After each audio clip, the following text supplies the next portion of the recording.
As Ukraine prepares itself for a concerted Russian attack in the country's eastern regions, NATO states have agreed to strengthen support by supplying new types of advanced weaponry to Ukraine. But Ukraine's foreign ministers warned this support needs to come in days, not weeks. We're joined now by General Sir Richard Shirreff, a former British officer who was NATO's Deputy Supreme Allied Commander Europe. Good morning to you. Good morning. Ukraine has said that it needs three things from NATO: weapons, weapons and weapons. How should we respond? Quick and quick is the answer. So we've got to ramp it up very, very quickly. There's a window of opportunity. The Ukrainians have inflicted a defeat on the Russians in the battle for Kiev, which is great for the Ukrainians. Although, as we've heard, as the Russian tide goes out, what's left behind is grim. But the coming battle in the east, the coming battle of the Donbass, is an opportunity for Ukraine if we can give them the capabilities they need to inflict another defeat on the Russians. You say if we can give them the capabilities we need. What kinds of weapons should we be giving them? We've been very successful in giving anti-tank weapons, shoulder-launched anti-tank weapons, shoulder-launched anti-aircraft weapons and the like. But now we need to be ramping it up to heavy equipment, long-range artillery, precision fires, missiles, anti-missile defense, and tanks and armored vehicles in order to help them with a maneuver capability to take the fight to the Russians. And this is precisely the weaponry that Ukraine is calling for. They've been very specific about that: tanks, armoured vehicles, long-range missiles. Why are we not supplying them now, given this window of opportunity that we have? You've got to ask the NATO leadership that. A number of us have been calling for this for some time. And the countries of NATO have, I mean, to be fair, some have been doing it. I mean, we heard that the Czech Republic have been sending tanks to Ukraine. But this all comes down to political leadership. There's a distinction, isn't there, between defensive and offensive weapons, which some in NATO say is a critical factor, that Russia will see themselves as being attacked by NATO if a certain kind of weapon is supplied by NATO countries. Do you think that Russia makes those distinctions, or do you think Russia does whatever it likes? No, I don't think they do make the distinction, and I don't make a distinction. Weaponry is weaponry, and the best form of defense is attack, and we shouldn't be messing around with distinctions like that. But there's a big but here, and the but must be NATO has to be ready for escalation. NATO has to be ready for a Russian response.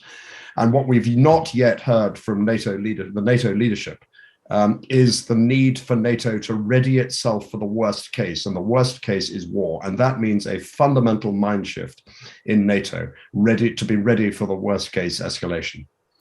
The stakes are very high for Vladimir Putin, aren't they? I mean, his troops have withdrawn from around Kyiv. He has said that they're refocusing their efforts on the Donbass region. If Russia fails to take that region, that will be a very significant loss, not just in terms of life, but in terms of reputation for Putin. Do you think what lengths do you think he's prepared to go to try and take the region? Well, I think the stakes are high for the entire international community, entire Europe and Ukraine and Russia. But yes, this is, in a very real sense, an existential battle for Putin. He has to win. If he doesn't win, he's toast. And so, therefore, the risk of escalation is very high, which is why I come back to my point about NATO needing to be ready for the worst case, gearing itself up for war, mobilizing, rearming, and putting in place an impenetrable defensive deterrent capability from the Baltic to the Black Sea. Are we in a position where we can ready ourselves for war with Russia, given cuts to defence spending? You know, could we mount a significant military presence if we were to go to war with Russia? Well, this is a come-as-you-are party. We've got to do the best with what we've got. The fact remains that NATO's got 2.5 million men and women under arms. So it's a question of getting them to the right place to the right time with the right kit, and that means getting on with it. So yes, we have been cut to shreds. Our defense capabilities have been cut to shreds by successive governments in this country and in Europe in the last decade and a half plus. But it's not too late to start putting what we've got out there. And at the moment, I see no sign of that happening. And then on top of that, of course, we need to be ramping up defense spending. And that's going to be frankly, for as long as Putin lasts, because we've got to recognize there won't be peace in Europe for as long as Putin is in the Kremlin. So this is a long haul, and that's going to need a fundamental mind shift from our political leadership and from our societies. It is fair to say, is it not, that we overestimated Russia's military capability, or at least with regard to what they were prepared to deploy in Ukraine. How likely is it, do you think, that Russian troops will be victorious in the Donbass if NATO doesn't provide further weaponry? Well, you're absolutely right. We overestimated the Russian capability. I mean, in terms of numbers, they've put pretty much they've stacked everything into the shop window, and they're having to pull troops from garrisons in the Far East, from Kaliningrad, in order to reinforce.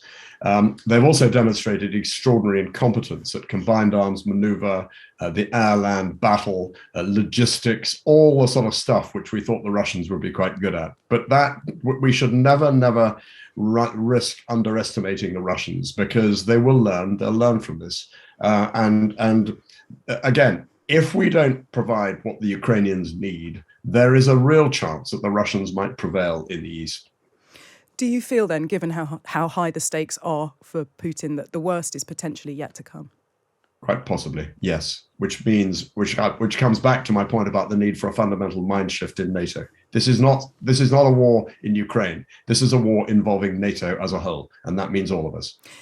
But as you say, we need to supply these weapons quickly. I mean, how much time do you think we have to be having discussions like this, to be making decisions? Are we talking hours, days, weeks?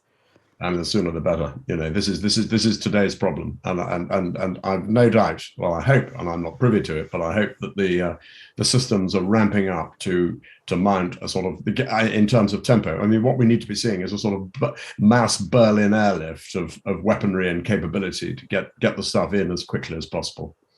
Thank you so much for your time this morning. That's General Sir Richard Shirreff, former British officer who is NATO's Deputy Supreme Allied Commander.